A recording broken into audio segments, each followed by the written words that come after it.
All right, this is Patrick Russell. I'm interviewing Martha Higgins for the first time. This interview is taking place on August the 8th, 2021 in Norman, Oklahoma. This interview is being conducted by the Making History Project. How are you doing today, Martha? I'm fine. All right, and good to see you. Can you tell me what your birth date is? January the 15th, 1931. And where were you born? I was born in Clearwater, Florida, Pinellas County. And growing up, can you tell me a little bit of what Clearwater was like? It was fun growing up. We walked everywhere we went. When I got old enough, I had a bicycle. Everybody got to have a bike. You know that. I mean, that gives you a little prestige in the neighborhood. And we fished a lot. We would get up early in the mornings and go fishing and clean them and come back and have fish and grits for breakfast. I don't know whether that's a dish in Oklahoma or not, but in Florida we ate a lot of fish and grits. And we walked to school, we walked everywhere. We walked to church, we walked to visit our friends. And if you lived, we were friendly to each other. You know, you get that bond. And I can remember there was a group of girls would stop by my house on the way to school and pick me up. And then we walk on another block and we get somebody else. And by the time we got to school, there was about 6 of us. Yeah, and we traveled in groups. Also going to church, we traveled in groups, you know. Yeah, you get that bond, that friendship. Yes, it was fun growing up in Florida. And I have beautiful memories growing up in Clearwater. Yes. And how big was your family growing up? I had an older sister, that's it. And It was just the 2 of us. okay. And what did your parents do? My mother was an insurance agency. She worked for the Central Life Insurance Company. They're all over the state of Florida. And she sold policies, education policies, and whole life, term life policies. And that could have some reason why I was chosen to go into finance, because we would help our mother do spreadsheets. You know, she had to do spreadsheets and go to the headquarters in St. Petersburg, Florida, to turn in her report every week. And we would help her, my sister and I would help her with the policy names and how to set up spreadsheets. So it probably why I was chosen to go into finance. I got exposed to numbers at an early age. All right. And your father, what did he do? My father worked like in a big company that grew flowers. Right. Okay. And you went to school? I graduated from Pinellas High School in Clearwater. I was in the class of 1949. We thought we were smart because we had 12 years of education. And we never knew anything about a GED. I guess it's just recently they started with the GED. Mm-hmm. Well, we had to do 12 years from kindergarten all the way to 12th grade. My kindergarten was from kindergarten to 5th grade. And then I changed schools to Curtis Elementary School. I did the 6th grade. And then we went to Pinellas High. It was junior high from 7th to 9th grade. And from 10th grade to 12th, you were considered a senior. So we was kind of uppity, you know. We got to be seniors. What did you like to do growing up? Did you have any hobbies or play any sports? No, I wasn't a sport person. My mother put me in piano. I took piano lessons at an early age. And as I remember, my mother didn't ask me if I wanted to take piano lessons. She had talked to the piano teacher. And then she told me that she had got the books that I needed, and I was to go to piano lessons. And so that's how that happened. And I played for the junior choir at church. I played for the Sunday school at church. I played for the high school choir. And I went to Florida A&M after finishing high school. And I was a music major at Florida A&M. That was really getting out in the big world. They have a very popular marching band, don't they? Yes, the Rattlers. Well, the football team, the Rattlers, and of course they're known for the marching band. You know, during halftime, we're proud. We're called the Rattlers. Yeah. I've seen my fair share of them because they play the University of Miami. Right. And they do a wonderful halftime show. They always do. And I was a music major, and I got everybody music major. You had to be in the choir. That was part of your assignment. You had to be a full-time student. And we got to travel. We traveled all over the state, you know, looking, asking for money, you know, for the school. We went to Bethune-Cookman. It's in Daytona Beach. We went there for the weekend and put on a concert. Every place we went, we put on a concert. And then I got out of Florida A&M. I went from 49 to 50. Got it June. And I was trying to decide what I was going to do that summer. And my sister has a funeral home in Erie. Her husband was the embalmer. He graduated from Pittsburgh School of Mortuary Science. And she called and asked me, I guess she was lonesome. She called and asked me to come spend the summer with her. I was going back to Clearwater, you know, after that, because I didn't have the clothes for Erie. Erie is cold and a lot of snow. And I didn't want to be caught in the snow. I was going back home, but I enlisted in Erie. So it's on all my 214, my discharge papers. The address of the funeral home is on my records. So after 1 year of college, you decided to enlist in the military? No, this is what happened when I went to Erie. I was trying to find a job, and I didn't know how my brother-in-law, he would take the time and show me how to. I had never been on a city bus, because we walked everywhere. And my brother-in-law would help me, show me how to ride the buses and help me transfer to put in applications for a job. If he had a funeral and if he didn't have an organist, I would play. It was a family, you know, it's family. And if I didn't play, I would usher. I would help my sister, but she did the business part of the funerals. So, and I was on my way back to Clearwater, and I just happened to pass by the Federal Building in Erie, and it had all of these signs about the military, join the military, and all that. You know, I stood there a while. I had just gone for an interview. I worked at Kelly Girls while I was in Erie. That was like a temporary agency. They sent me to this company that they were behind in their files. Kelly Girl takes so much out of your pay because it's a temporary, when they find you a job, I couldn't believe what they take out.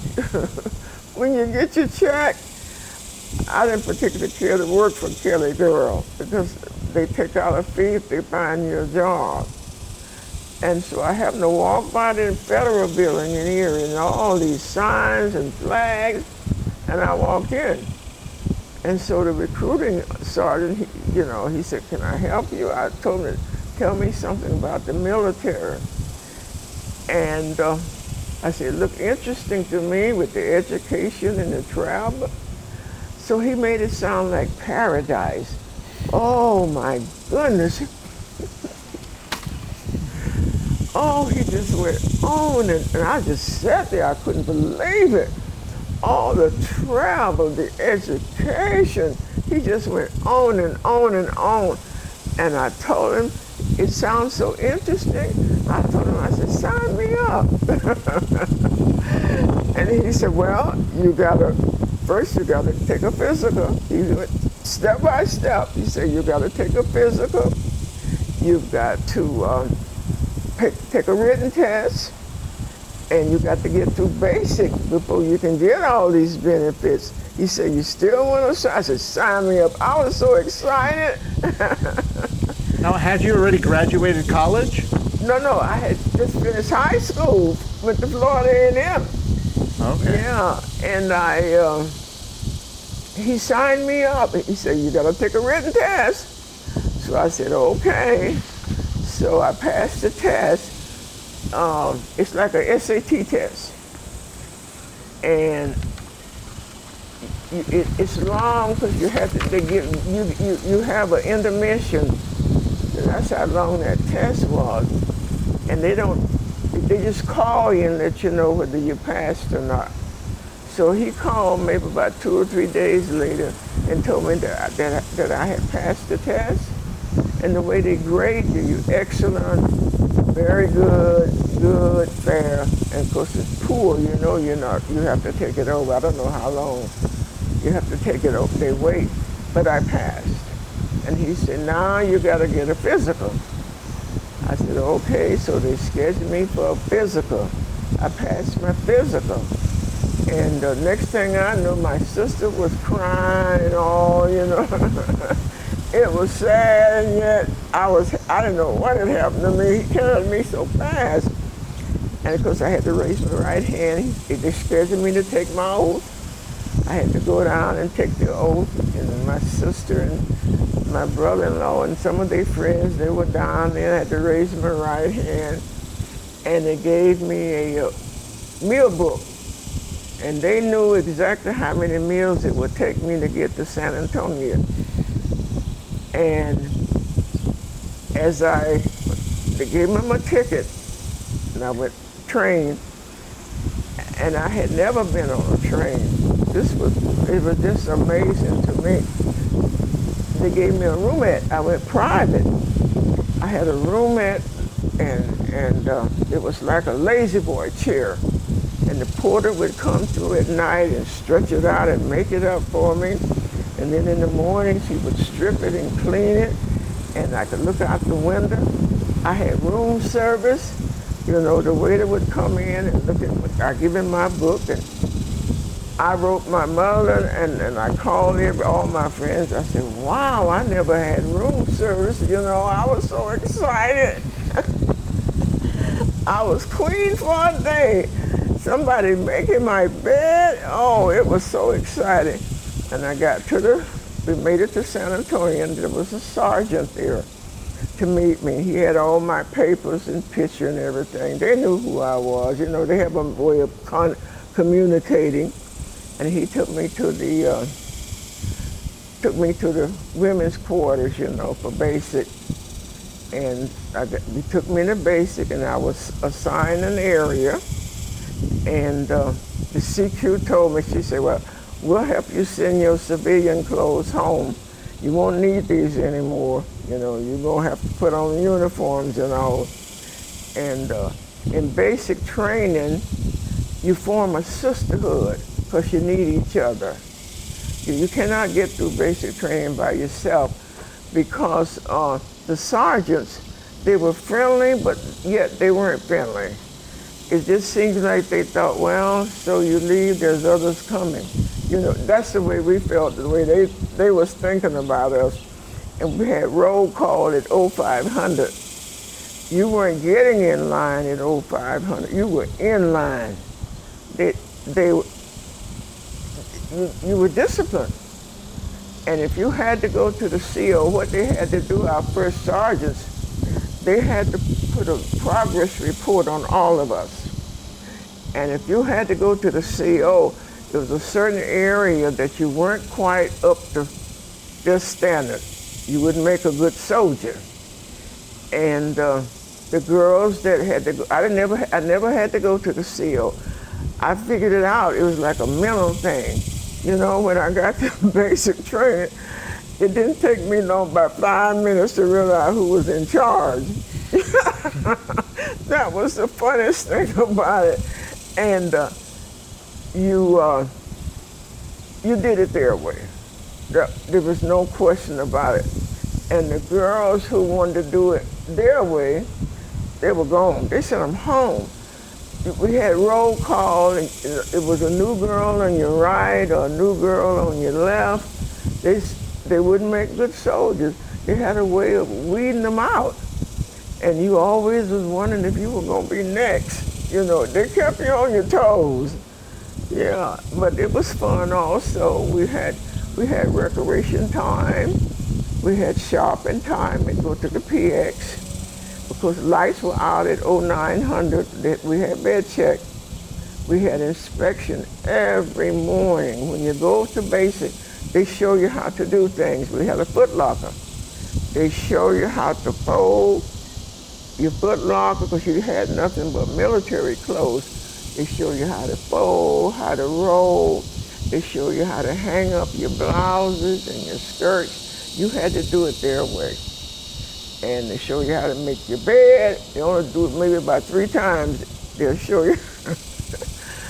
You had to get it or you were gone. But the happy part about all of it, those of us that made it through basic training, it was a sad time, and then we were happy to make it through basic, and they gave us a big party because we were getting separated because we had a bond. Because you help each other. The girls that had to go to the SEAL, we would, at our group session, we would sit around and try to help them. You know, we'd discuss what areas they were behind in, and we would help each other. And so the ones of us that made basic, it was a happy time. We were running around, we were crying, Martha, where you going? We all got our orders, you know, that we were shipping out. And then I got the orders to go to Ent Air Force Base in Colorado Springs. Yeah, but you grow up. It's just something about basic. You grow. It's hard to explain. They teach you self-confidence. They teach you do for yourself. You know, they teach you, like, if you make a bill, you pay for it. Learn responsibility. They teach you all that in basic training. We had classes. In the mornings, we had to go to classes to learn about the process of the government, you know, and Congress and the VA and all the agencies, the big agencies. It was a learning process for us. And happy time, the nicest thing, you know that we have a women's memorial building in Washington. You know that. And when I was in Erie, I would go to the Erie VA, and they had a female coordinator. And she's the one who told us wanted to take us to the groundbreaking. Have you been to Washington? Have you seen the women's memorial?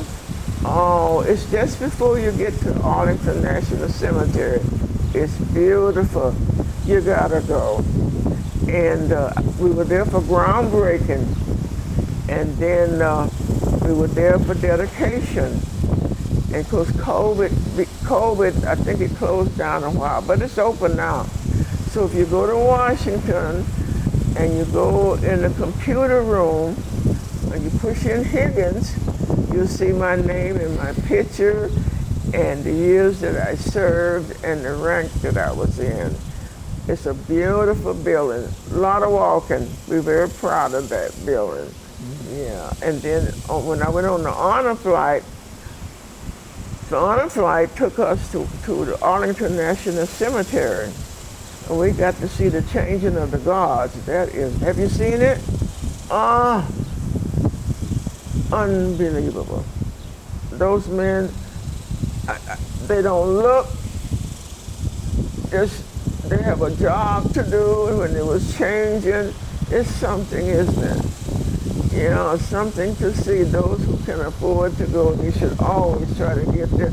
On our tour, when I went on the honor flight, we left here and we went to Tulsa. We stayed at the Hard Rock Hotel, and very first-class hotel. The government picked up all the bill, and then we took a bus and we flew out of, we landed in Richard Nixon, I think that was, airport outside of Washington. And we went to all the memorial sites in Washington. It was a beautiful trip. So they go every year on the honor flight, and what they do, they try to get all the World War II veterans, most of them, because it's a free trip. Some of them have health issues. Even here, they weren't able to go on the trip. You had to be, the doctor had to okay you to go on the trip. I got okay. And then after the Air Force, then we did the Korean veterans. That's how I got to go. They started taking the Korean War veterans. So I got to go on the honor flight. You have to take a companion with me. I took my granddaughter. She had never been to Washington. So it was quite, and when I would go home on leave, all my friends, you know, I would tell them about, they wanted to know about basic training. I would tell them, you know, and everywhere I went, they wanted me to wear my uniform. They wanted to show me off, you know, my classmates. Martha, put your uniform on. We're going someplace. Yeah, it was fun. Yeah, it was, I grew up, and it's hard to explain, but you grow up, and even now, I know that I'm responsible for everything. That's what you do. You know, you make a bill, you pay for it. You know, they teach you how to take care of yourself. Were your sergeants male or female? They were male. Oh, excuse me. They were female. They were two. They rotated. You know, you'd maybe see two doing this, and sometimes it'd be a different one doing mail call. Mail call was the nicest part of the day for us. And we'd gather, and the sergeant would call our name out. My mother would send me cookies, box of cookies, and you had to open them right there. The girls, Martha, open that box. And you were lucky to get one cookie. Yeah, my mother, they knew when I got a box from home, it was cookies. Martha. Cookie time. Yeah, chow time. So basic training was in San Antonio? Yes, at Kelly Air Force Base.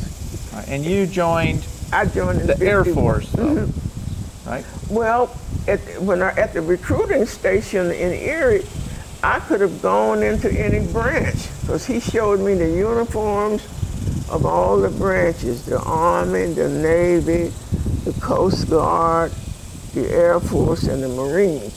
And then when he showed me the Air Force uniform, I just thought it was so smart.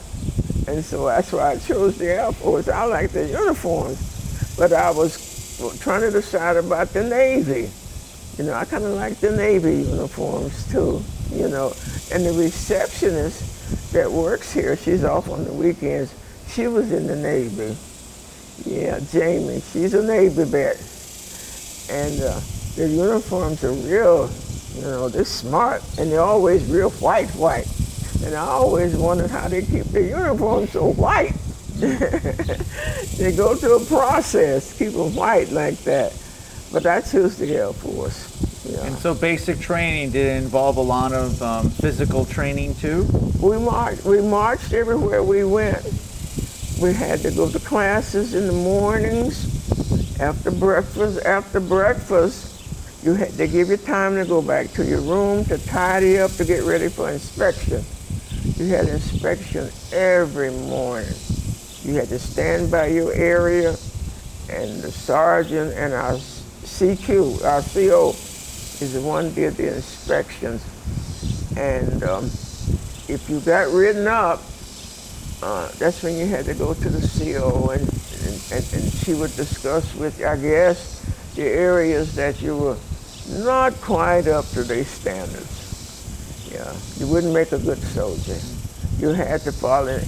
You know, just like you came in on Robinson, okay, what they would do, like tell us we had to go down to Robinson, and they tell you the way they wanted you to go to Robinson. You didn't go out on your own and say, well, this is a shortcut, I'm going, you didn't do that. And the way they explained to us, if we was in war and you didn't follow the orders of your commander, you get all of us killed. You had to learn how to take orders and follow instructions. Yes. And your training, was it just females at that time, or did you mix with the men as well? We did not in. I did when I went to my permanent assignment, but I came up with, it was all women. But I understand it's co-ed now. I don't know. Someone told me it was co-ed, but we weren't allowed to go up on Lackland. Lackland was off limits to us, all women, and of course we didn't go into San Antonio. All that was off limits. I had a classmate that was stationed at Randolph Field, and he went home and he found out that I was in Texas at Kelly, and he came over to visit me, and he came and took me out on my 12-hour pass. Once you're almost halfway through basic, you get a 12-hour pass. And he came and he took me into San Antonio. I got to see the Alamo. They told me, remind me, you got to see the Alamo. Oh, that's all they talked about. So I got to see the Alamo. Yeah, but I haven't been back to, and Kelly is still there. I don't know what they're doing at Kelly now, but we never went up on Lackland. So I have no idea. How did your family feel about you enlisting in the Air Force? Well, my mother was she was scared for me, you know. But then she was proud, you know, when I went home, I traveled and the nice thing about it, traveling in my uniform, everybody would come up to me and thank me for serving, just strangers. You know, I'd be on the train. I like traveling in my uniform because I got a lot of attention. You know? And my mother would take me shopping. She wanted me to wear my uniform. She was popping buttons. Yeah, I made my family proud. My mother was so proud of the fact that I had finished high school and I passed the test. You know, that was what made my school so proud. I got all these letters from my high school principal and my teachers, my English teacher, my kindergarten teacher. They all wrote me a nice letter when I was in basic training, saying some of us paid attention. You know, they was proud that I'm coming from Florida and I passed the test in Pennsylvania. That's what they was all, yeah, a Florida girl, you know, going to Pennsylvania and pass the test. But I would think that test probably is a standard test in any state. I don't know. But I got the nicest letters commending me, my high school principal. Oh, yeah. And then when I went home on leave, my high school principal would want me to come and talk to the school when they had assembly. I was a graduate, you know. He wanted me to talk to him and show him what you can do if you pay attention. Yeah, I was like a model for them. And this was during the Korean War? I went in 51. Okay. Yeah. And what was your highest rank in the Air Force? Airman first class. All right. Yeah, that's the next rank to a sergeant. You go in as the airman third, then the airman second, airman first class, and then your next rank will be sergeant, tech sergeant, master sergeant. Yeah, that's the way. Because Jamie, who is Navy, she was trying to tell me how the Navy, your ranks in the Navy, you know, how they rank you. So they all have a different way of ranking you know. After basic training, did you have any advanced training? No, surprisingly, when I went to my assignment, I got my orders. You didn't move without orders, you know. You had to have orders for everything. And I had orders to go to Air Force Base.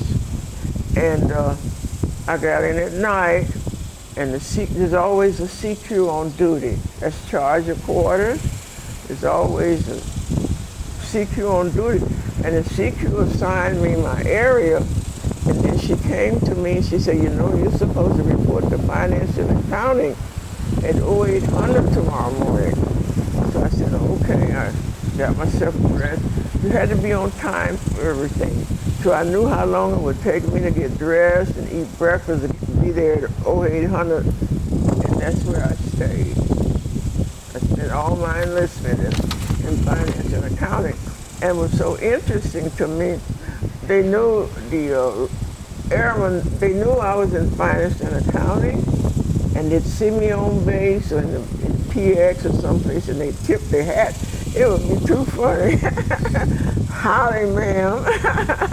Well, you were in charge of the money. I know. Oh my goodness, it was just too funny to me. They'd see me and say, howdy, ma'am, and then I'd see some of them and say, I got promoted. And I would tell them, I said, well, you know, we can't do anything until we get orders from personnel. You didn't touch the cards. You had to have orders to do any kind of posting on those cards. And I said, well, as soon as I didn't know whether I had his pay card or not, because we all was assigned. We were broken down by alphabets. Some had the H, maybe to the H, and you had the H on down to, right, we all had so many alphabets that we had to be accounted for. And I tell them, and we had to know how to prorate. If you get the orders that a sergeant is shipping out or he got promoted, you prorate it on it, because it wasn't at the first of the month. You had to prorate that money, maybe the 15th to the end of the month, and then the next month they would get the full pay. You learn how to. And where were you based when you were working in accounting and finance?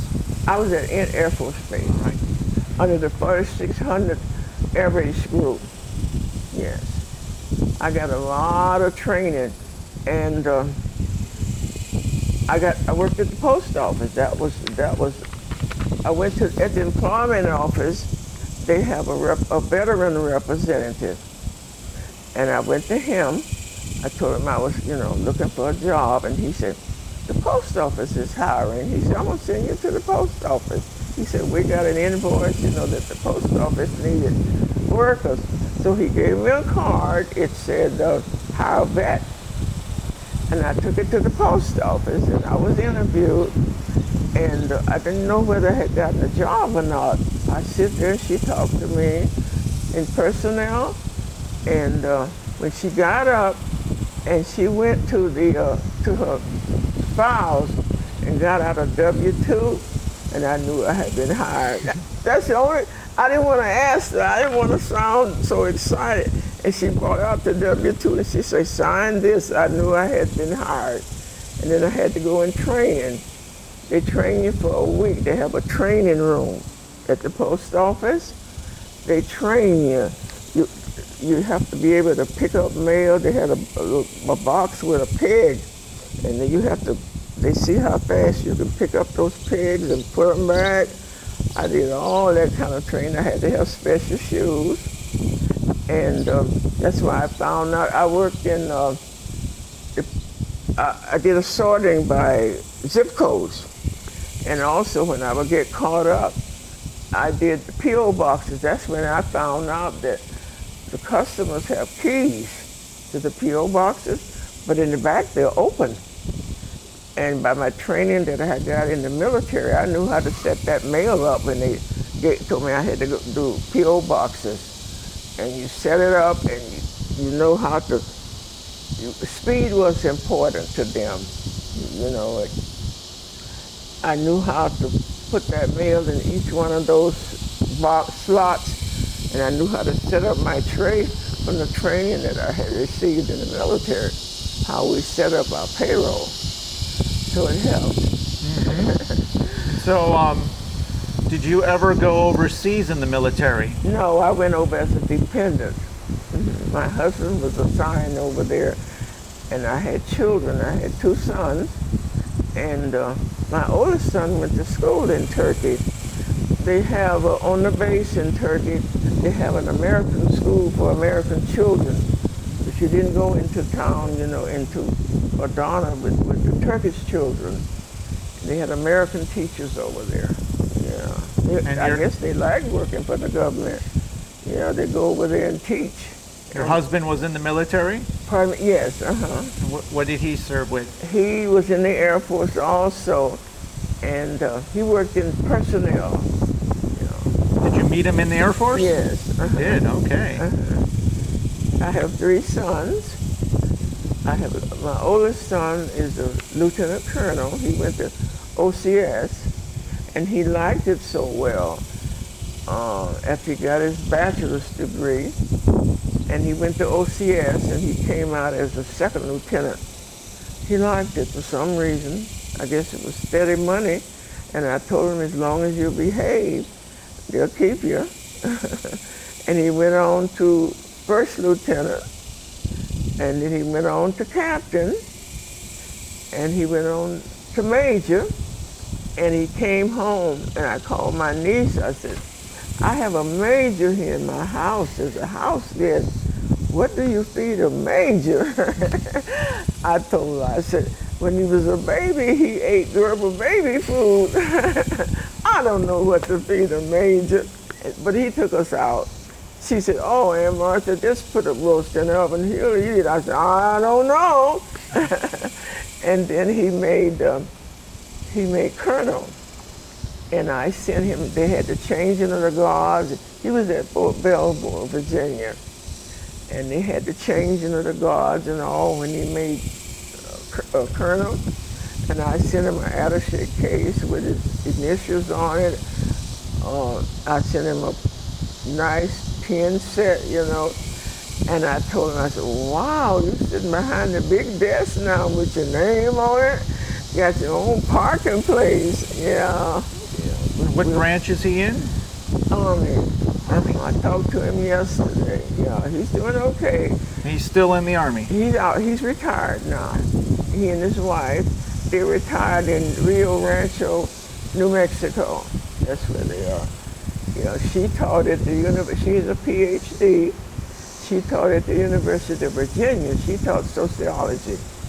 So they both retired now. They was in Washington because Stephen worked at the Pentagon. And when the Pentagon got hit, he was the government had sent him on an assignment, and he couldn't come back. It was no-fly zone, when the 9/11. And so when he did come back, I went to visit, and he took me around the Pentagon and showed me where he lost a lot of his coworkers. But he was overseas then when it happened, so we're all fine. Martha, it sounds like the military has had a really positive impact on you and your family. Yes, we're all military, all but the son in Oklahoma City. I have a son, Timothy, in Oklahoma City. He's a contractor. He repairs and installs refrigerators and air conditioners. That's what Timothy does. He went to tech school.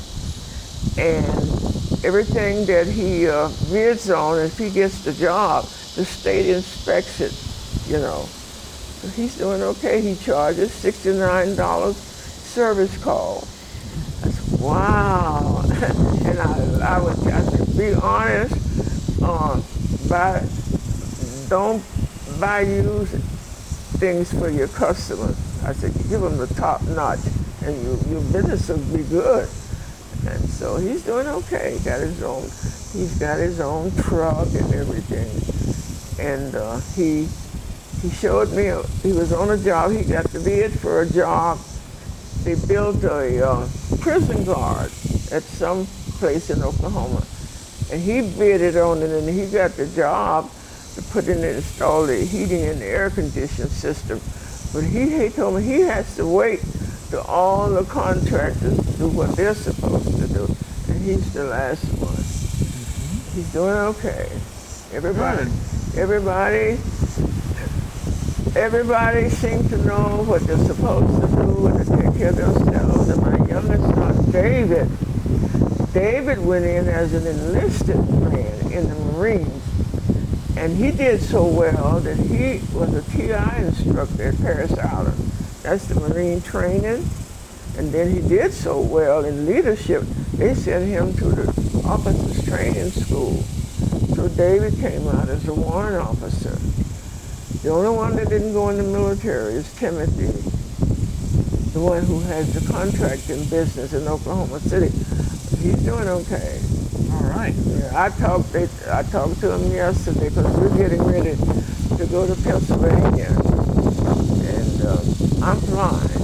I think they're driving. I'm not quite sure. But Steve, my oldest son, he and his wife, they're driving because he has friends in Indianapolis. They're going to stop over and spend the night. But we're all okay. All right. And I grew up. You know, you just grow up. There's something about the military. When they mow you, you know, I remember Stephen telling me, he said, Mom, Stephen was stationed at Petersonville in Colorado Springs, and he got a speeding ticket. And he told me, he said, Mom, I had to go to the commanding officer, you know, about my speeding ticket. He said the commander told him, said, what's the matter? He was a lieutenant or something. He said the officer, the commander told him, you see the speeding signs? You know, what makes you think you can go with a speeding sign? So he learned, you know, because they wanted a good relationship with the civilians, Stephen told me, the military, you know. Yeah. Yeah, so everybody's doing okay. Did you ever have any issues in your military career based upon either your race or gender? No, I didn't pay it no attention. When I got the basic training, I was focused on getting my benefits. So if they had a problem with me, that was their problem. That's the way I felt about it. It didn't bother me one bit. I wanted to get my benefits. So if they had a problem, if they had a race problem, they dealt with it. Yeah, I didn't pay any attention. The girls had their little cliques now. We had this, they didn't come to me, but I guess they realized that I wasn't going to get involved with their little cliques and all. And they had this one girl, we had their little squabbles between one another. Sometimes they'd come to me. I had to listen to both sides of it, you know, but they knew when they came to me, like I was focused. And I never had to go to the CO. You know, I figured it out. It's a mental thing. It's a mental thing. You have to figure, it works on you. Like, you learn that, well, you learn who's in charge. It doesn't take too long to realize that. Those sergeants, they were friendly and yet they weren't friendly. So, but you grow up. Is there anything that you would like to share or tell future generations? Any type of wisdom or advice? I would tell them to, the military to me is the best, you know, if you're not able to go to college or can't afford to go to college, I would just think that to go into the military, it helped me. I went back to school under the GI Bill. I went to a Catholic school under the GI Bill, and I was a music major. And I did my student teaching. After you do so many credits, the GI Bill, you have to maintain, you have to be a full-time student. And you have to maintain at least a C average. And you're allowed to miss maybe 2 classes. Any class you're taking, you can only miss it twice. and they had a VA representative on campus. And so I'm sure he got all the reports on all of us, you know. And if you were no-show, you was gone. The government wasn't gonna waste no money on you if you didn't go to class. You know what happened in World War II? That's what happened in World War II. In World War II, they sent the checks to the soldiers, to the veterans. Half of them didn't show up for class. They was buying cars and motorcycles and everything else. So when I got ready to go in the Korean War, World War II did that. And the Korean veterans, they sent the check to the school. Yeah, and then the accounting would call me and tell me to come in and sign my check. Because World War II veterans, they didn't show up. They were no-shows. They take them checks and get cars and motorcycles. So the government figured out, no, we ain't sending no more checks to them. So when we got, those of us with the school, they sent the checks to accounting at the school, and the accounting would call me and tell me to come in and sign my check. Yeah, they learned from what the other, rank did. They learned from each other. And when did you end your military career? In 54. 54. Mm-hmm. Okay. You know, I have no regrets. I just don't have any regrets. I just feel like that was the best decision that I made, and it has helped me. By all the music training that I had in Florida, I auditioned and made the Columbus Symphony. I'm a member of the Columbus Symphony, and I'm also a member of the Erie Philharmonic. And what they do, the symphony season runs from September to April. And then they be looking for new members, and they put it in the paper. They're looking for new members to start the next season. And I saw it in the paper, and I got up enough nerve to go and be auditioned for it. I was auditioned at Ohio State in the music department. You can't take any music when you go for an audition. You don't know what they're going to ask you. The maestro was there, and some of the music faculty members. And I went in, and they asked me some questions, maybe about scales or harmony. You never know. So they don't give you a letter. They don't tell you then whether you passed or not. They send you a letter. So I got my letter, and I didn't want to open it. And I got my letter, and they said, congratulations, you passed your audition for the Columbus Symphony, and the time and the rules and dress code and all. That was exciting to me. And all my training came from Florida. And so at our symphony, at one of our concerts, one of the music teachers from East High School in Columbus, she came up to me during intermission, and she asked me, what year was I in her music class? And I was so proud to talk about Florida. And I told her I was from Florida. I did not go to no schools in Ohio.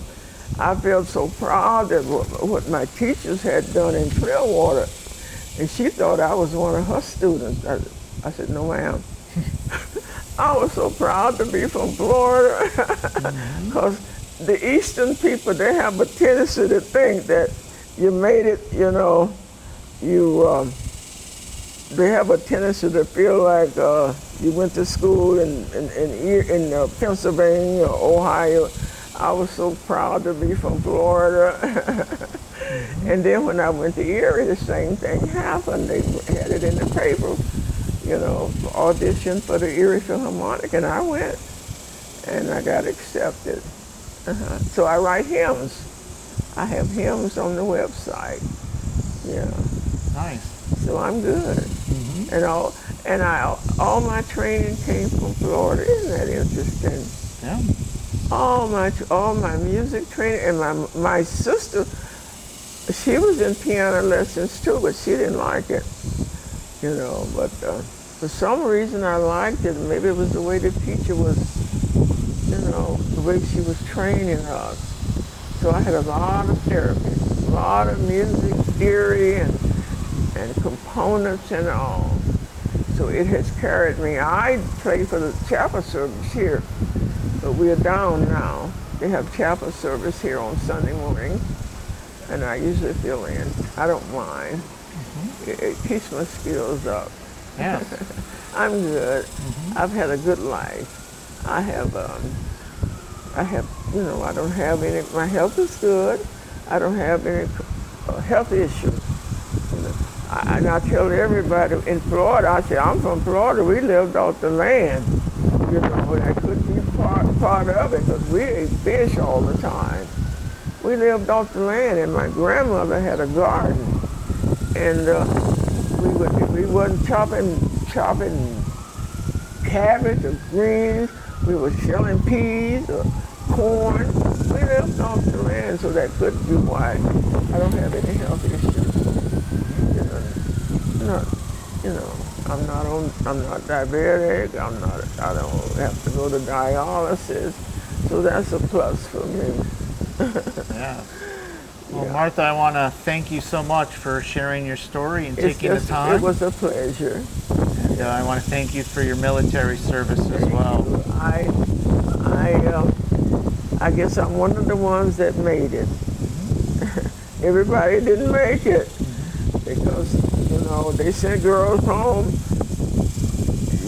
We'd fall out for roll call. We had roll call at 0500. You wasn't coming to get in line. You were in line. Them sergeants didn't play. They were disciplined. And if be a new girl on your right or a new girl on you, be thinking, oh, am I next? They sent the crybabies home. Yeah. They weed you out. I don't know how they do it. My son told me, he said, Mom, when you get the basic training, they can almost tell who's going to make it. I said, wonder how they know who's going to make it. I don't know. But he said, they pretty well know. They can size you up. And then this one girl, she was from Texarkana, Texas. I never heard of Texarkana, Texas. So when she see me on base, it was the funniest thing. She called me recruit. And she said, how recruit everywhere she saw me? And I thought she had some rank. So I asked the first sergeant one day, I described and told her, I said, she's calling me recruit. And so the first sergeant said, she pulling rank on me? I said, yeah. She said, well, she got here about 5 minutes before you did. It was just too funny. Yeah, she was calling me recruit. She was showing authority. And there were girls who wanted to be your CO. There were girls who knew all the Articles 15 and everything in the military, It was just funny. Yeah. But we made it. We hugged each other. We were getting separated. And when I went to the dedication at the Memorial for Women, I looked for some of the girls that I had gone through basic with. I didn't see any of them. I guess we looked for each other. And when we went to the dedication, they separated us by rank, the rank, the branch we were in, all the Air Force, and I looked for the girls that I had gone to basic. I haven't seen any of them, but I have no regrets. And the thing that amazes me as I look back, I grew up in Florida. Florida had its problems, but I guess by paying attention, and my teachers, I guess we were saying our teachers were getting us ready for the real world. And I know my grandmother would tell my sister and I that she knew we were going to leave home because Clearwater didn't have that much to offer. And she was trying to prepare us for the real world. I hit the real world when I went in the military. But I grew up, and so it's now like, I don't know, I get a pension, and I don't have anything to do now. It's just like they're saying thank you. This is where they're saying thank you. I guess we made it. You made it. Yeah, everybody don't make it. Okay.